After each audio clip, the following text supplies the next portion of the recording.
Honestly, Greg was like so not fun for the last couple of years. I'd want to go do something and he couldn't do it. He was like in pain. He would be waking up at night moaning. I'm not joking. He was moaning and waking up in pain. It was like he was miserable. And it's hard for me too. I grew up as an athlete. I mean, it's just something like this. You just kind of just basically stops your life. Kathy and Greg, how did you find Carnivore? Yeah, it was me. And I have actually no idea how it started. YouTube, obviously, that goes without saying. But we don't have television. We don't have Netflix. We don't have any of that. And so YouTube is my version of entertainment. But primarily, I love it because you can learn so much. And that's where Carnivore sort of came in. I'm always looking at different nutrition, just videos on everything, but nutrition. And initially, honestly, I thought Carnivore was lunacy, and it just seemed completely crazy. And I listened to a lot of the usual carnivore channels, but just a little bit, just enough to think it just sounded not right. Because of course, like most of us, we're thinking plant-based, we're thinking red meat's poison. And, I have red meat maybe once a month in some dish that I'm making and that kind of thing. And it's usually chicken breasts and lean stuff and vegetables and good carbs like rice. So, yeah. And then one evening, I was driving and listening to, I have no idea what channel it was on, who was the interviewer, and who the woman was. But she was a youngish woman in her 30s who'd been doing carnivore for something like 11 years. I'm not sure if I have that right. And something about that interview, and I don't know why it resonated with me, because she's not my peer. She's much younger than me. Her life's completely different, but it just sort of stuck in my head. And all of a sudden I started paying attention to the carnivore stories and the doctors, Dr. Berry, Dr. Chafee, Dr. Baker. And then, and it was intriguing. And then it sort of started when Greg, back in like right around the end of Christmas and January, and I kind of knew that it was a possibility to do carnivore to maybe fix his issues with inflammation, because he's not going to do all the eating, like figure it out himself. Like I have to figure out how to cut the carbs and sugar out. I've been telling him for a couple of years, he needed to cut out carbs and sugar, and that was going to fix his inflammation issues. That his pain was from inflammation. And, but I didn't know how he could do the eating without screwing it up because he goes to work and, I prepare his food at work for him to take to work rather. And I was just like, I needed to make it as easy as possible. And that's where Carnivore came in. And Greg can just kind of fill you in on his situation with pain and why that became an issue. Yeah, it pretty much started after I had COVID in late 21, and always fatigue, a lot of joint pain. It was pretty difficult to go through the day, and hard at one point even get out of my car just to walk. It was pretty bad. I'm a musician, so it was affecting that a little bit, actually quite a bit. And so you just kind of deal with it, and started taking, Advil here and there. No, not here and there. He was taking Advil and naproxen like every day, ibuprofen and naproxen, and I was really getting down on him on how bad they were for him. Yeah. And anyway, so it turned out that ended up with some nerve issues in my back, and recently, in early January, actually through December, it was getting pretty bad. So I got to a point where I couldn't even stand up, and we had started the carnivore early January, but it was already pretty bad at that point. So I was laid up for about a week, and we just said, well, let's just do it, and so Kathy prepares all my meals. She does a wonderful job. She works really hard at it. Actually, kind of miss all the sauces and the stir fries and everything that she always prepared for me. Even the salad. I figured the salad were good, so it's always a salad my lunch. But a lot of salad dressing too, so that doesn't help. And me being a commuter and sitting behind a desk a lot now in the last 12 or 15 years. The exercise thing is, and I come home and do my yard work during my time off, and I'd be pretty exhausted. So I got a little tired of that. So it's been a beautiful thing so far. I mean, I feel great. I've dropped a bunch of weight. I'm wearing a medium shirt now, which is like ridiculous. And got to get new belts, got to get new clothes. But hey, drop 2 pant sizes. I'm down with that. I'm really good with that. And that was not the reason why. No, it was really because he was in so much pain and literally bedridden at the beginning of January, the end of December. And the last couple of years had been really aggravating because he was in so much pain, he was exhausted, and I was honestly just tired of it because I knew he could get better if we could cut the inflammation. About 10 years ago I had contracted valley fever, and if anybody knows anything about that, the medicine regimen is really hardcore. It's a 3-month daily dose of fluconazole, which a really hardcore antifungal, and it's awful.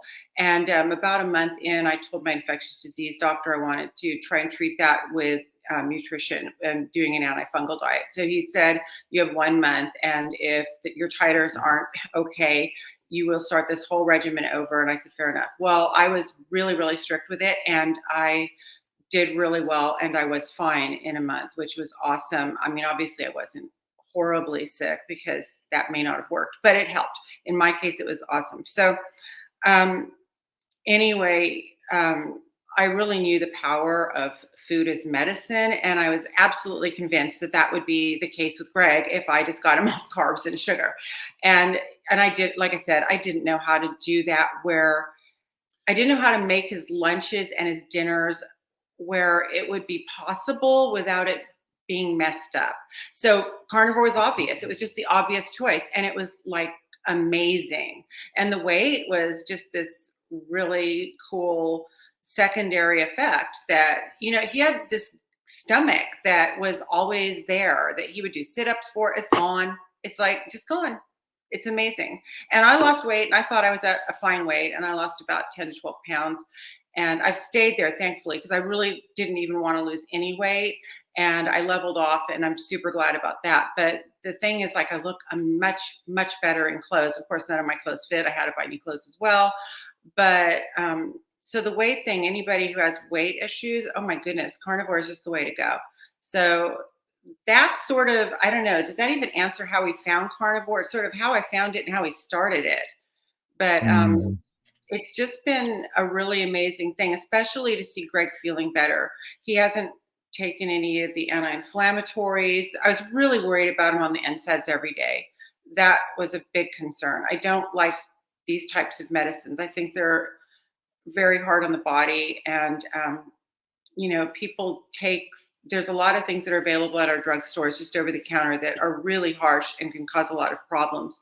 And we rely on them quite a bit. It's interesting when I went to the grocery store with Kathy, and we walk in, and go right past the produce, right over to all the way to the left where they have the meat section, and she gets the meat and all that stuff, and then we walk down one aisle in the grocery store to get water. It's like, so basically 0.001% of the grocery store is all we need, and the rest of it is just garbage, I guess. And it's true, because I see what people eat all day long, and it's not good, and it's just what it is. Yeah, it's certainly a time saver when you go into the grocery store, right? Just get your meat, get your water, and out again, right? It's weird. Yeah, it's definitely a change. And then we have an abattoir that's near our house, and so we'll go get meat there sometimes. It's kind of difficult finding a lot of grass-fed. There's grass-fed ground beef and a few steaks, but they're kind of pricey. And of course, the really fancy stuff online is super pricey. So we're probably like 30% grass fed, and then 70% regular. But and do a lot of bacon, eggs, butter, the whole Ken Berry thing. And that's really easy and good. And it's hard to make. I find personally, it's hard to make different meals. I'm trying to make something so that Greg's lunch is one thing and his dinner is something else that he can bring to work and microwave. And I don't know if it's monotonous. I'm trying to figure out how to do this with limited ingredients. She makes a good bacon meatloaf. Actually, it's not bad. Yeah, well, that's from Carnivore recipes online. That sounds awesome. A bacon meatloaf. That sounds great. Well, it's just bacon in with the ground beef, and then there's cheese and cream and the pork panko. So it's not something I would do every day because I'm trying not to do dairy. And I'm trying to keep it as pure as possible. But honestly, I'm not great at that because I am adding in things like cheese sometimes into meals. And, Greg's doing really well on it. He's basically eating what I give him. I, on the flip side, am having cheating problems with sugar. So Greg, his thing was after we both had COVID in August of 21. And we were pretty laid up sick. He ended up with this where he just never felt okay again. And I ended up where I had the taste and smell issue that did not go away for about 8 or 9 months. And it was really difficult to eat food because everything tasted wrong. I mean, terribly wrong. And, I was in a community on Facebook, a private group. There were so many people affected by this, and it was truly awful to hear some of their stories. There were a couple of people that were on feeding tubes because they just literally could not handle the taste or smell of food. For me, sugar was the one thing that worked. I could eat things with sugar. And after about a year, I had a really serious, less than that, a really serious sugar problem. Everything was sugar. And I'm still having issues with that because I'll use xylitol gum or the flavored electrolytes, which I'm not going to purchase anymore. I'm doing the unflavored because I really need to stop it. Everything is sort of a sugar trigger. Yesterday I bought these steaks at the store that had pre-season on them, that were rather pre-seasoned. And that was a trigger because I'm sure there was sugar in that. And so yeah, it's like I can't cheat. People will say, "Oh, it's just this day." My dad will he'll buy these things he knows I love, and these desserts from Trader Joe's ridiculous. They're so good.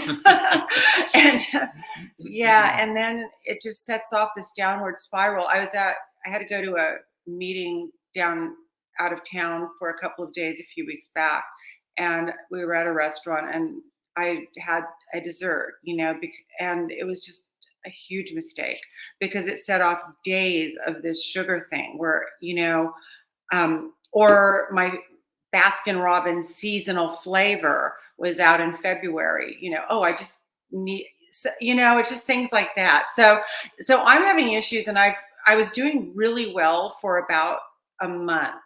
And then I started the cheating thing. Oh, it's just this one time. It's just this. I have to be one of those abstainers versus one of those moderators. Can't do it.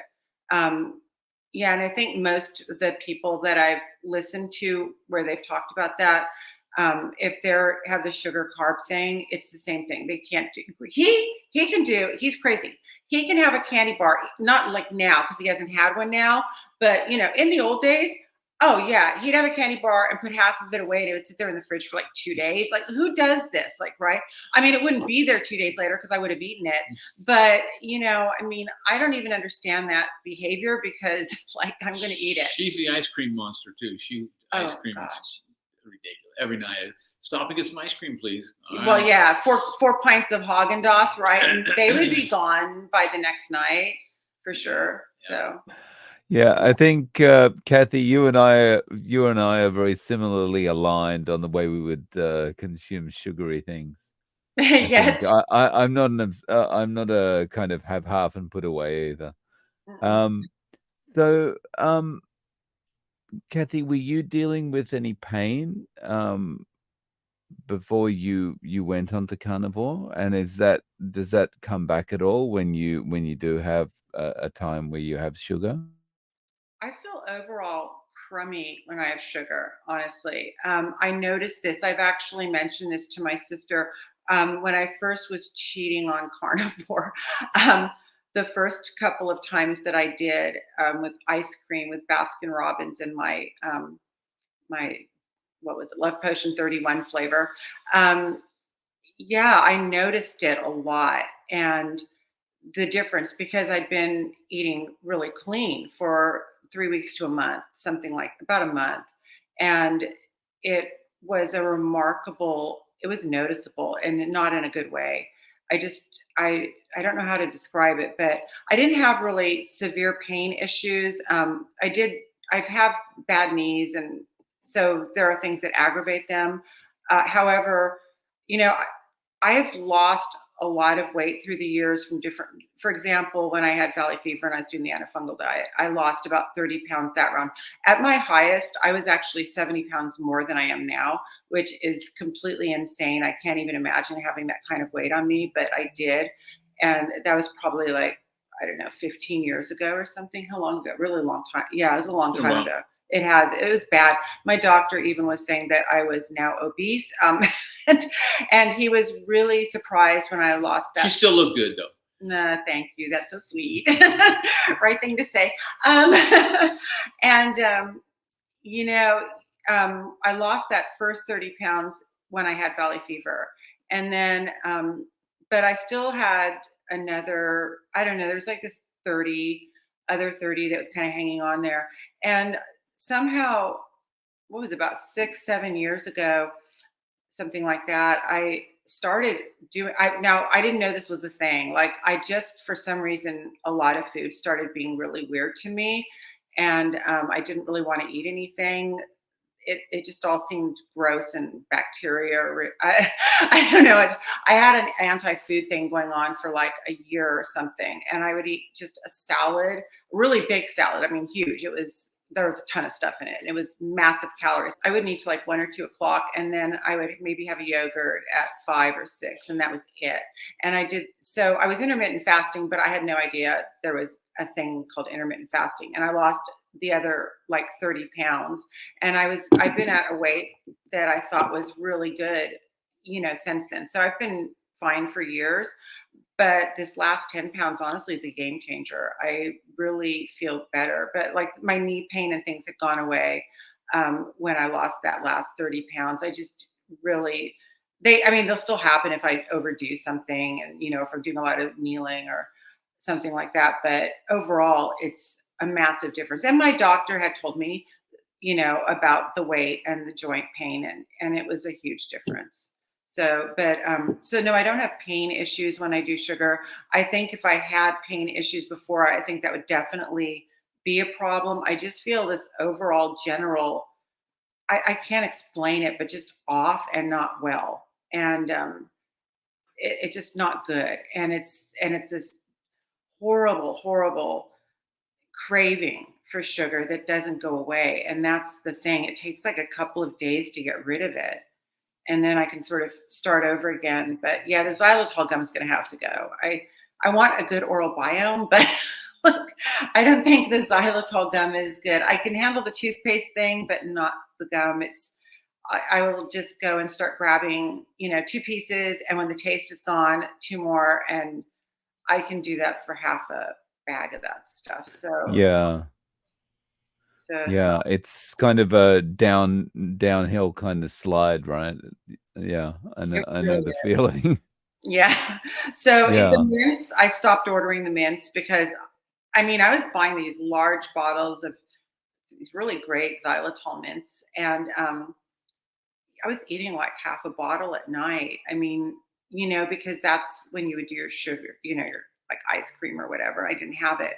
So xylitol is not, it's a sugar alcohol. Like it's the same thing, right? And then the taste. And so, yeah, it was just a problem. And it still is a bit of a problem and I'm working on it. I will get out of it completely one of these days, I know. But right now, it's still challenging to me. And it's just really hard when people try to get me to eat something, especially, if it's something homemade that somebody made and it's, something special. And that's hard. And, the Cadbury cream eggs. It was Easter season, and they were out. And yes, so I bought some of those and ate them in my car so Greg wouldn't see. Um, I did, so I'm awful. I'm a sneaky eater. Isn't that horrible? I was eating Cadbury cream eggs in my car. So yeah, the folks at Yeah, Baskin Robbins, they know. it. I can understand all of those kind of things. Like I remember when I was eating like this before Carnivore, and you know, just for myself, I would feel bad about myself if I ate something or I ate a second one of something or some.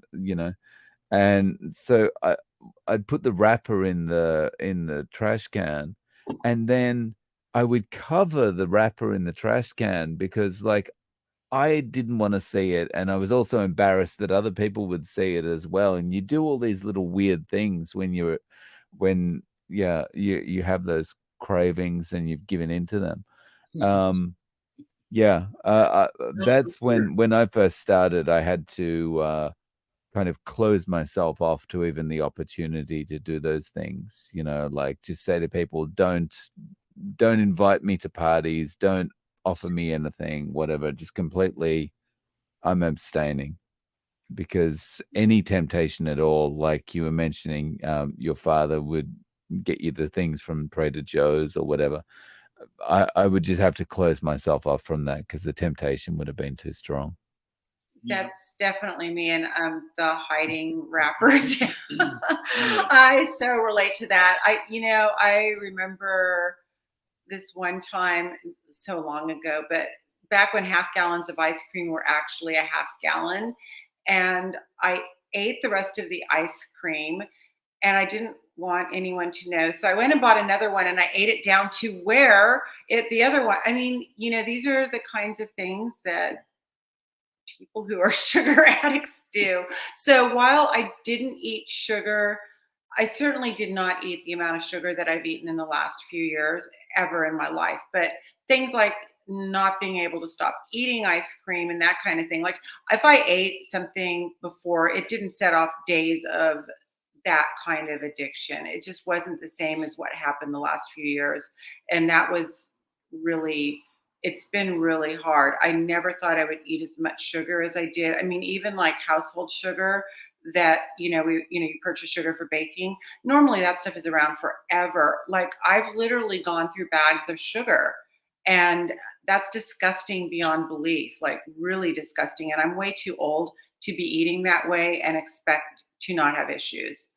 And and I don't, I haven't had blood work in a couple of years, and so it was okay a couple of years ago. But yeah, I now Greg actually just had blood work because he was in so much pain. They couldn't really initially, they didn't know it was from his back because his issue is manifesting itself like an internal problem.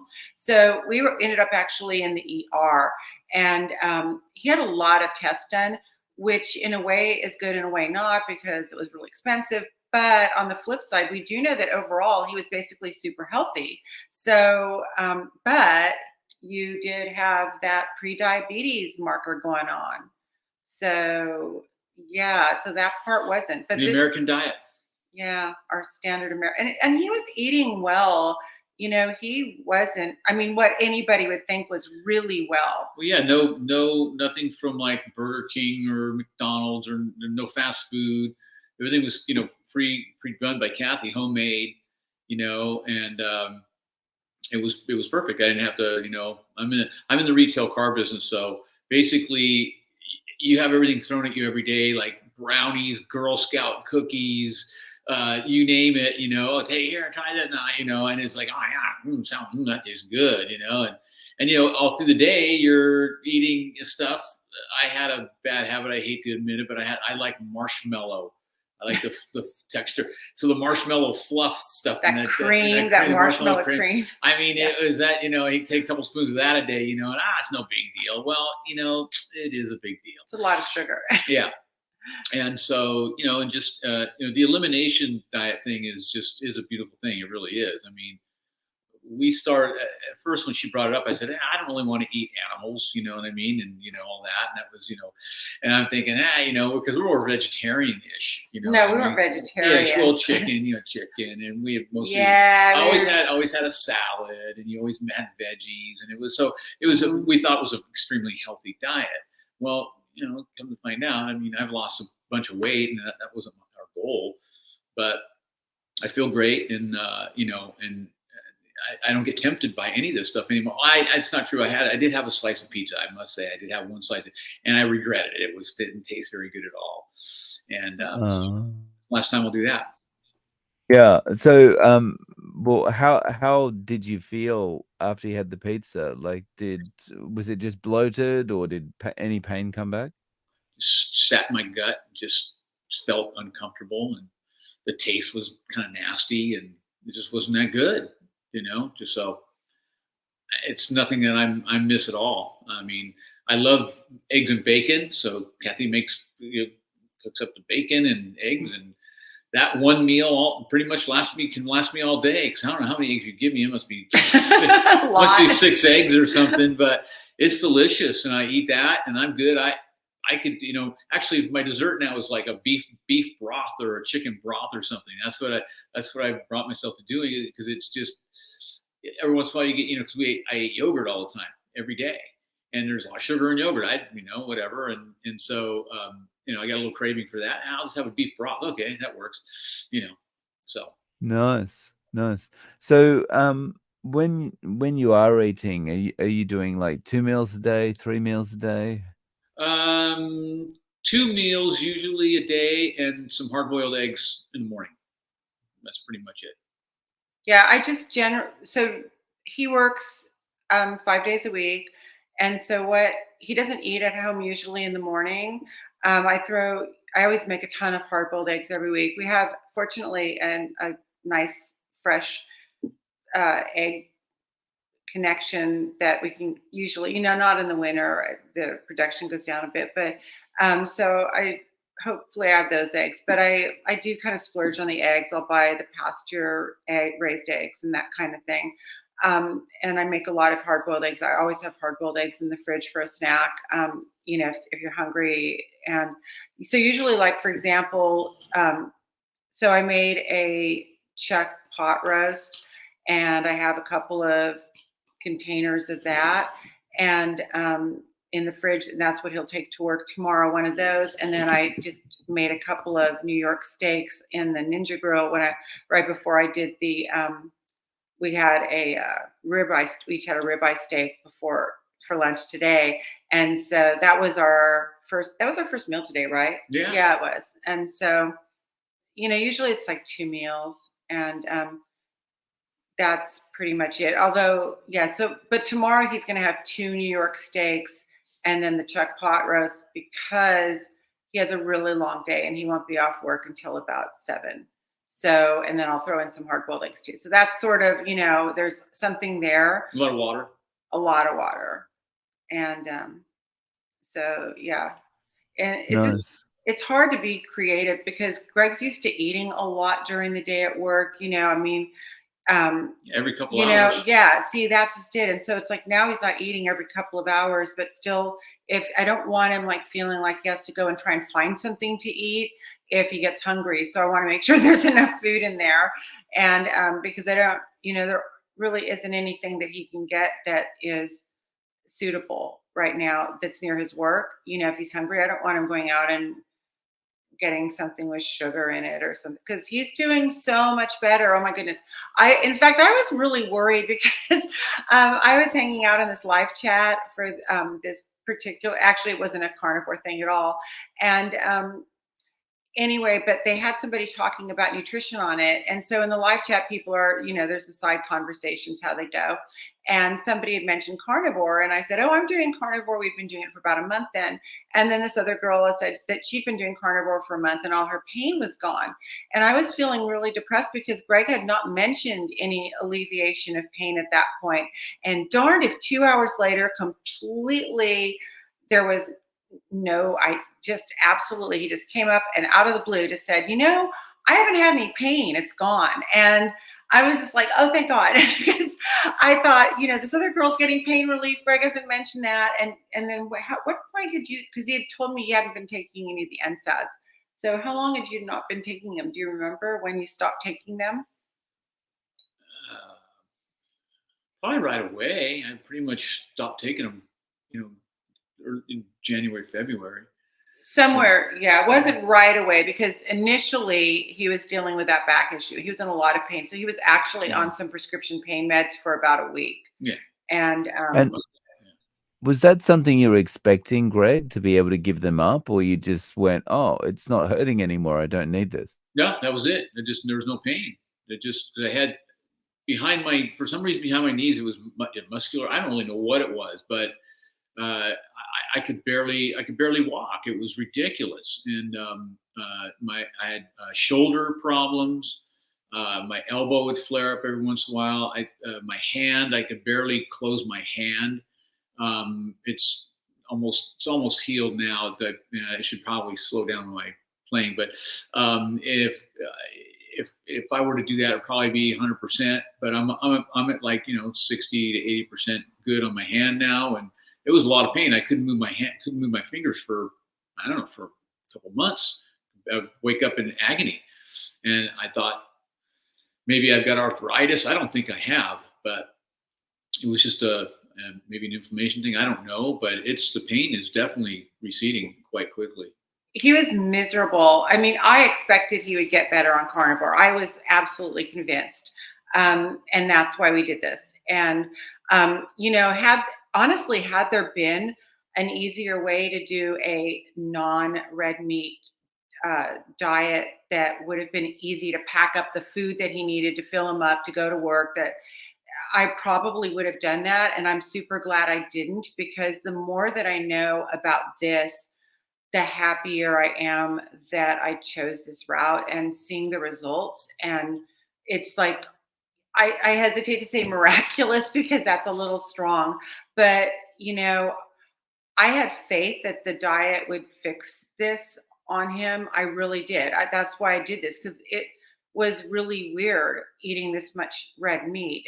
It was so completely diametrically opposite to what we've been doing. Now, okay, so the red meat thing, yeah, but like I never bought into like the canola oil. Like I don't think I've ever owned a bottle of canola oil and all of that. So I've always been a little skeptical of some of the stuff that they push on everyone. But I did buy into that anti-red meat thing. But you see all these people and all of these people who are doing so much better doing this, and I don't really care what anybody else says, because really at the end of the day, it works for us. It does. We're not going to tell somebody else what or how to do. They ask questions and we tell them what we're doing, but we don't push it on them. We just say it's working. It works for me. It works for Kathy. It's working for us. She prepares all the food. It's not easy. She has a couple days out. You got to figure out what you're going to be doing. She's cooking late at night and this and that. So, but it's working. Yeah, it makes it seem hard. The way that I cook, it seems more complex than it need be, but it's because he's not eating at home, and I'm figuring out things that I can put in a cooler to take to work to microwave for all his meals. And so what I'll do is, like I'll cook several things in one day, and it just turns into this really long hours and hours of cooking and cleaning up. But then I don't have to cook for a couple of days, so it all balances out. But if I don't have anything to cook and I have to go to the store, and then it's like 9 at night and I'm trying to prepare everything for the lunch, it's a little weird. So I'll get it down. I just haven't got it down perfectly yet. I'm getting better. I'm avoiding a lot of those late nights. Nice. And so you mentioned, you're doing this for you. So, do you receive any feedback from anyone else, like negative or otherwise? Like, why are you doing this, or what? That's a bit weird, isn't it, to be only eating meat? Or Mhm. Yeah, for sure. Oh yeah, I get flack every day. Are you kidding me? The guys are like, "Oh, Mr. Carnivore, oh yeah, here, try that." So yeah, but hey, it works. So and that's tailed off because they've seen my progress and my weight and everything and it actually you're in a better mood. The only thing I need to now stop is caffeine if I can. That's not going to be easy, but that's my next step. And a lot of energy and I'm happier and you don't get through the depression mode. I mean, you get in depression mode easy. It's just your state of mind. It's just really and your body's telling you, just you need to change and do it. Something needs to change. So we found it, and it's been a blessing. It really has. Absolutely. nice.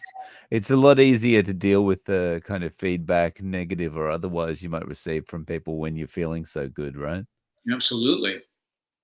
Yeah, and I definitely hear a lot of my goodness, everything from you have to have carbs for energy, they're required, fiber, um, your cholesterol, all of it. I hear it just depends who I'm talking to.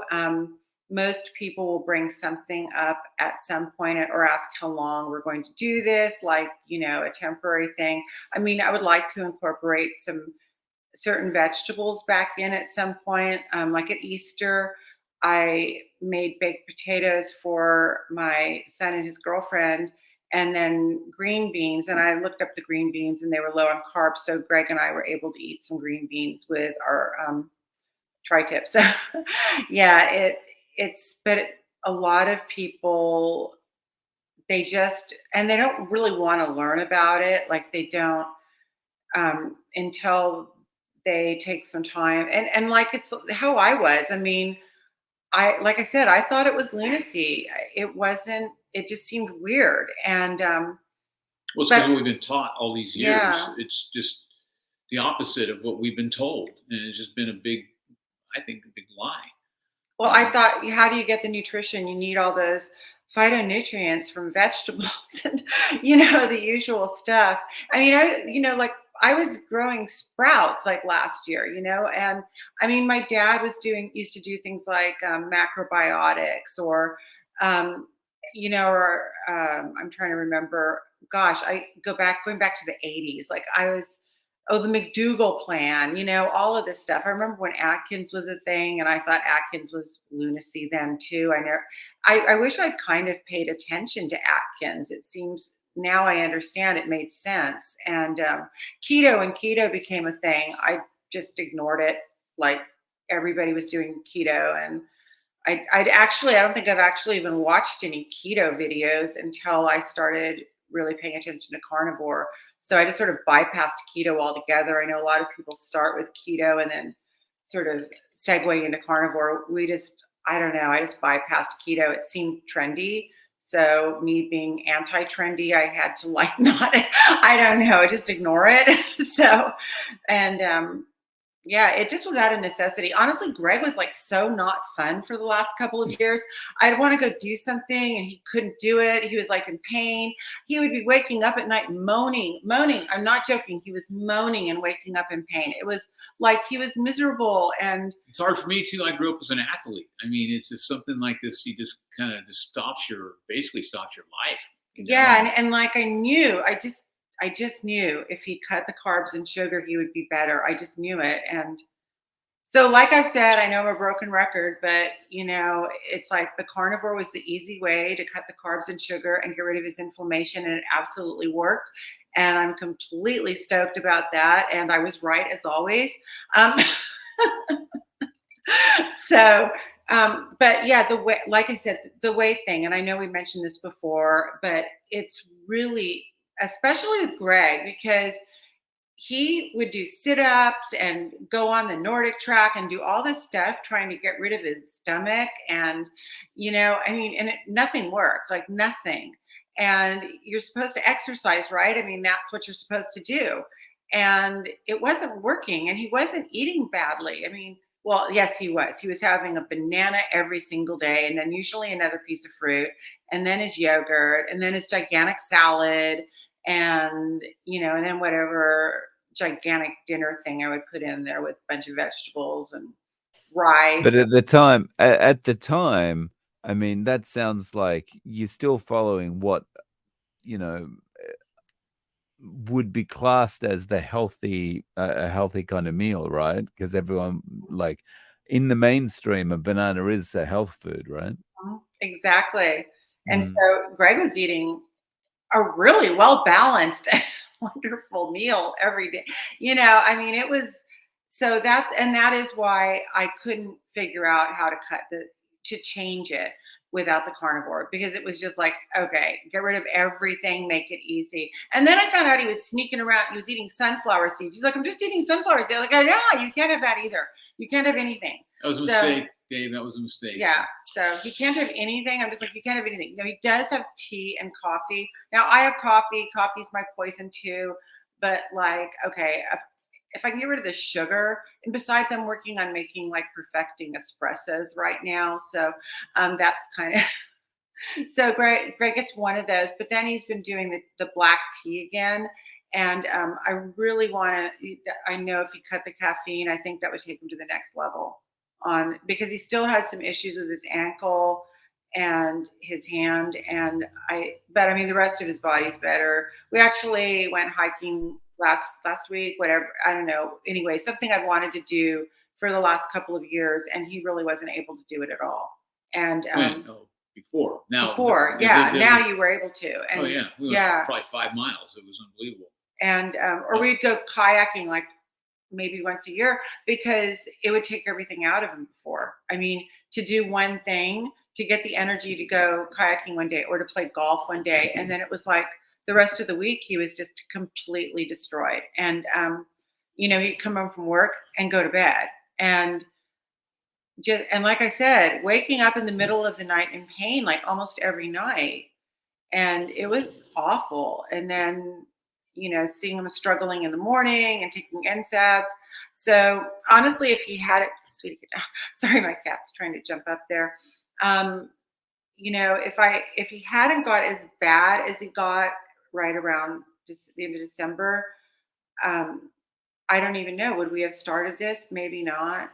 Maybe. Yeah, I was getting pretty fed up. I probably would have. Because yeah. So, and I think looking at, thankfully we don't have any autoimmune diseases or anything like that. And so we weren't really dealing with some of the issues that some of your other interviewees have dealt with. And, seeing what other people have dealt with and how they've managed to heal, it's absolutely phenomenal. And listening, to the other channels, other carnivore channels, and Carrie and Who Said How, and Bella, and just it's so phenomenal how many people are being positively affected, life changing. Some of the girls and the weight loss, oh my goodness, and the men too. But I mean, my goodness, and it is easy. It's a million times easier. All the medical problems too. Your platform is beautiful. I mean, it really, people love to talk and express how they've matured through this whole thing. And there's been a lot of people that what we've seen is the people that had the really internal problems with their bodies and stuff has been just it's most people would say it's a difficult and restrictive way to be eating, but it's not restrictive when you think of how much it improves your overall life with your ability to enjoy life, right? Exactly. Yeah, very much. And cutting out medications, because there's just really no medication that you're taking that is probably good. I mean, obviously, if you need them to deal with a disease, of course, then they're required. But pain meds or some of the, like, for example, the diabetes. And I know that diabetes can be dealt with other diets as well, but it just seems like with the carnivore, it is so much easier. And, I know people that have dealt with type 2 diabetes with, more of a vegetarian based diet and have done well. But actually, I was watching, oh my goodness, the knife maker that you did the interview with. Oh And yeah, yeah, so I was watching him, Todd. and then Todd. yes, Todd. And anyway, there was something really interesting. It was that nugget of saying that if you get one nugget of something to take away from every video, and you guys were talking about that, and I'll have to say with his, it was a salami. So having salami as an available snack was a really good idea. And so that was my nugget from that one. But I think, like all of the videos I watched, there was something, definitely something that you take away from them, even no matter how little. It's just something that you can add to your arsenal of knowledge on how to handle doing carnivore better, and just streamlining the process and making it easier. The cooking, like I said, the cooking thing, I'm getting it down a little better. I wish if Greg were home, it would be so much easier, because then I could just throw steaks on or something like that, or hamburgers, and eat when it's time. But I have to plan ahead for a couple of days, and it does take some time, and all at one sort of fell swoop. But Now that you've been doing this for a little while, if one of your friends wanted to get started with carnivore, what kind of advice would you give them so that they something, could stay yeah, the distance? Two of my friends. yeah, Kathy just set them some videos, some how to start carnivore, some YouTube stuff, and yeah. we haven't followed up on it, but Well, yeah. I mean, I figure when he's ready, he was interested, so I sent him a few of the carnivore basic videos, like Dr. Chafee, Dr. Berry. I just thought, that would just the shorter basics, and Greg had talked to him a bit about it, and so I think it depends on the person, like what you would talk about and what videos you might show them in that particular with that particular person. I thought those would be really good, but it would really depend. Like, I've talked to my sister about it. Um, she she was interested, but not a little bit concerned about not eating vegetables, and that so that's a little tricky. A lot of people, I think, getting over the no vegetables and the no fiber. well, it's a discipline thing too. I mean, it's not easy, but it doesn't take a lot once you get into it. It's not a big deal. But yeah, but I mean, if you have these preconceived notions that Right. you have to have fiber, Right. and you have to have vegetables, and you've got to eat the rainbow and all of that and red stuff. meat's bad, and pork is bad, and just nitrites. Is that what it is? And the bacon. Well, yeah, but I buy the uncured bacon mostly. Yeah. So yeah, they deal with that. But I don't know. I think everything's bad. Processed food is bad. All that garbage in the middle of the store is bad. I'd buy those yummy protein bars that are those things are so good, and don't think they don't tempt me sometimes. I just don't walk down those aisles. It's fine. I ignore it. And yeah, it's really, the shopping thing is bizarre. And I mean, no milk. yeah, I buy heavy cream sometimes because I'll use that in recipes. The thing, I was having a problem with that as well, because that was my pseudo ice cream. So I would pour a little heavy cream in a cup and kind of whip it up and eat that. And but I don't think that's too bad. But I think the key really is not to eat the foods that trigger your cravings. And so the heavy cream is definitely one of those. And even though there's nothing wrong with eating it, so I'm just trying to, I haven't actually hit the cream up that's in the fridge right now. So it's in there just for recipes. I'm being a good girl with that. Can't say, yeah. Can't say the same for some things, like the Cadbury cream eggs that were on sale at the store after Easter. Yeah. But and the hidden wrappers. Yeah. So Kathy and Greg, do you have any social media if people want to reach out and get in touch? Yeah, I'm It's Your Mom on YouTube. It is Your Mom on YouTube, but I don't have a lot of content. I just make a video like once a year. They're super random. I'll link to that in the description if that's okay. Sure, of course. Yeah, I have a channel, but I haven't used it in a long time. For Okay. the Son of Man. Thank you so much for coming on and sharing your story with us. I really appreciate your time. Thank you. Thank you, Dave.